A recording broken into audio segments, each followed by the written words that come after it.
టీడీపీకి కేంద్ర బీజేపీ నుంచి ఒక మంచి పదవి అయితే ఆఫర్ చేయడం జరుగుతుంది. కానీ అది టీడీపీలో ఎవరికి దక్కుతుంది, ఏ సీనియర్ నేతకు దక్కుతుంది అనే దాని మీదే ఇప్పుడు చర్చనీయాంశంగా మారింది. అయితే రాబోయే కొద్ది రోజుల్లో ముఖ్యంగా తమిళనాడు, ఆంధ్రప్రదేశ్, తెలంగాణ పలు రాష్ట్రాలకు సంబంధించిన గవర్నర్ పదవులు ఏవైతే ఉన్నాయో వాటి మీద కొత్త గవర్నర్లని నియమించే అవకాశం అయితే ఉంది.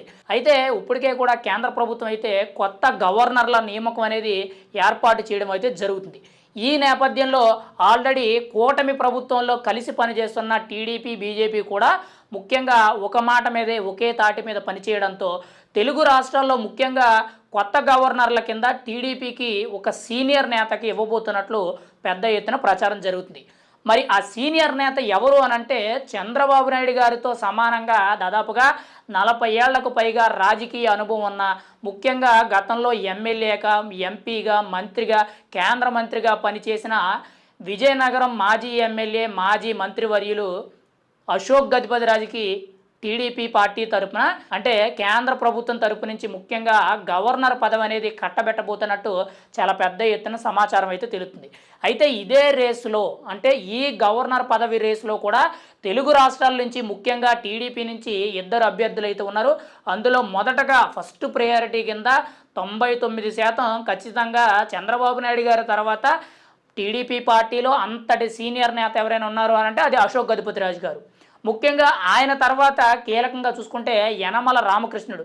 ఈయన ముఖ్యంగా గతంలో ఎమ్మెల్యేల కింద, ముఖ్యంగా మంత్రి కింద కూడా పనిచేయడం జరిగింది. టీడీపీ పార్టీలో ఉన్న సీనియర్ నేతల్లో ఇతను ఒక కీలక నేతను మనమైతే చెప్పుకోవచ్చు.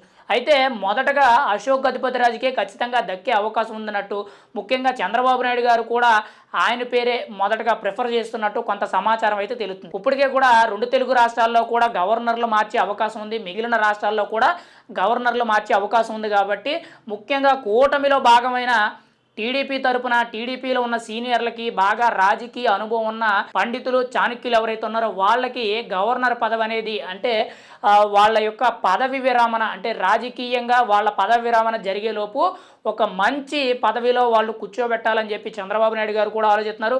ముఖ్యంగా వాళ్ళు కూడా ఆశపడుతున్నారు. ఇటు బీజేపీ తరపు నుంచి కూడా కొంతవరకు కూడా గ్రీన్ సిగ్నల్ అనేది రావడం చాలా విశేషమని మనం అయితే చెప్పుకోవచ్చు. మరి ఈ గవర్నర్ పదవికి తెలుగు రాష్ట్రాల నుంచి ముఖ్యంగా ఆంధ్రప్రదేశ్ నుంచి అయితే మాత్రం టీడీపీ తరపు నుంచి మొదటగా అశోక్ గజపతిరాజు, రెండో వ్యక్తి యనమల రామకృష్ణుడు. ఎక్కువ శాతం అశోక్ గజపతిరాజుకి అవకాశం ఉంది అన్నట్టు మనకైతే సమాచారం అయితే తెలుస్తుంది. మరి తెలుగు రాష్ట్రాల నుంచి గవర్నర్ పదవులు అనేవి ఎవరికి దక్కుతాయి, బీజేపీ లిస్టులో ఎవరున్నారు, ముఖ్యంగా టీడీపీ అధ్యక్షుడు చంద్రబాబు నాయుడు గారు ఆ పదవిలో ఎవరిని కూర్చోబెడతారనేది మనం అయితే చూడాలి.